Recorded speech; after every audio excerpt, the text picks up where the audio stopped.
Hello students, BA third year, विषय समाजशास्त्र। इस विषय के अंतर्गत इससे पहले मैंने फ्रांस की क्रांति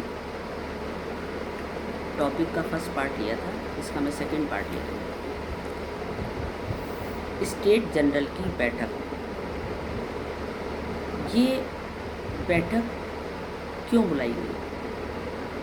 ये बैठक इसलिए बुलाई गई क्योंकि जब फर्स्ट स्टेट और सेकंड स्टेट से कर देने की बात कही देश की आर्थिक स्थिति को सुधारने के लिए, तो इन दोनों ने कर देने से इनकार कर दिया। तो उस समय के जो राजा थे लुई 16वां, उन्होंने 175 वर्षों के बाद स्टेट जनरल की बैठक बुलाई और इसमें जो फर्स्ट स्टेट और सेकंड स्टेट के लोग थे वो एक तरफ थे और दूसरी तरफ थर्ड स्टेट के लोग थे। तो फर्स्ट स्टेट और सेकंड स्टेट के लोगों ने थर्ड स्टेट के लोगों के साथ बैठक में भाग लेने से इनकार कर दिया क्योंकि इन लोगों में आपस में मतभेद था। जब इन्होंने विरोध कर दिया तो थर्ड स्टेट के लोगों ने बैठक छोड़ दी और ये छोड़ करके टेनिस कोर्ट में जा कर के इन्होंने एक सभा बुलाई और वहाँ पर राष्ट्रीय सभा के रूप में उसे घोषित किया और उस बैठक में संविधान सभा का निर्माण किया, जिसका फर्स्ट स्टेट और सेकंड स्टेट ने विरोध किया। तब वहाँ के लोगों ने 14 जुलाई 1789 बास्तिल के किले पर आक्रमण किया और वहाँ के कैदियों को छुड़ाया और वहाँ जितने भी हथियार वगैरह थे उनको अपने कब्जे में लिया और तब जो है इन्होंने यहाँ से ही फ्रांस की क्रांति का आरंभ होता है। ये हुई फ्रांस की क्रांति। अब आता है कि फ्रांस की क्रांति के कारण क्या थे। कारण के में आएगा कि 4 कारण थे मुख्य रूप से। पहला था राजनीतिक दशा। दैवीय सिद्धांत पर आधारित निरंकुश शासन व्यवस्था थी। लुई 14वां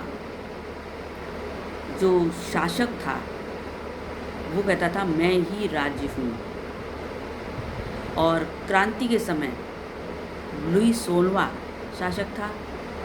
उसकी पत्नी बहुत खर्चीली थी, इससे पूर्व मैंने बताया था, और जिसके खर्चे से राजकोष पर बहुत ज़्यादा प्रभाव पड़ा था, जिससे जनता से कर वसूला जाता था। इससे क्या हुआ कि जनता हताश हो गई और इसके कारण क्रांति की बात हुई, क्रांति की स्थिति आई। दूसरा था सामाजिक दशा। उस समय समाज को इन लोगों ने 3 स्टेट में डिवाइड किया था। फर्स्ट स्टेट में पादरी वर्ग था, दूसरे में कुलीन वर्ग और तीसरे में सामान्य जनता। पादरी वर्ग और सामंत और कुलीन वर्ग जो था ये मजदूर और किसान वर्ग से कर वसूलता था,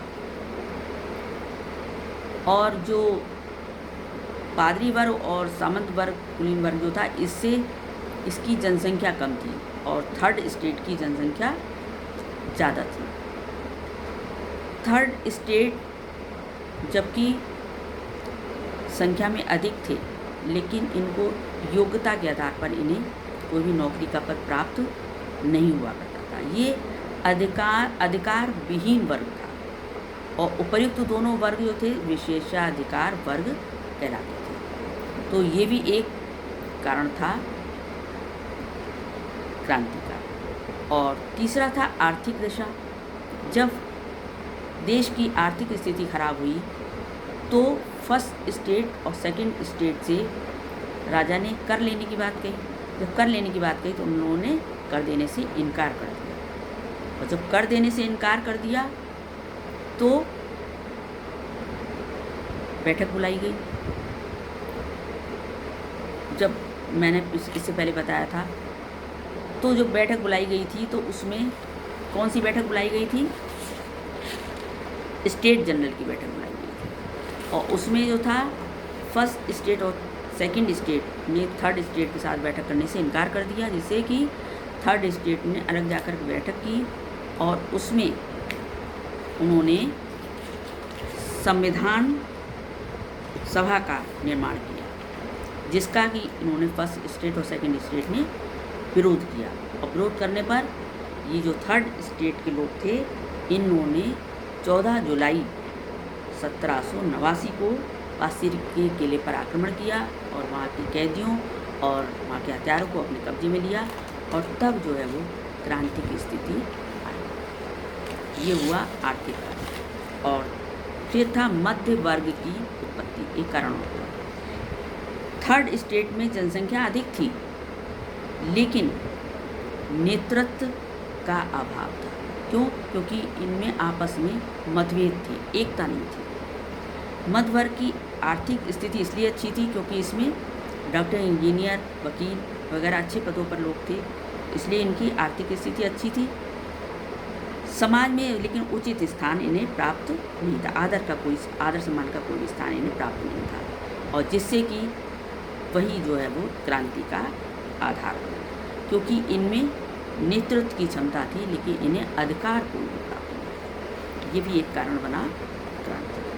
तो इस तरीके से ये 4 कारण हैं मुख्य, जो कि जिनके कारण क्रांति फ्रांस में हुई। Thank you.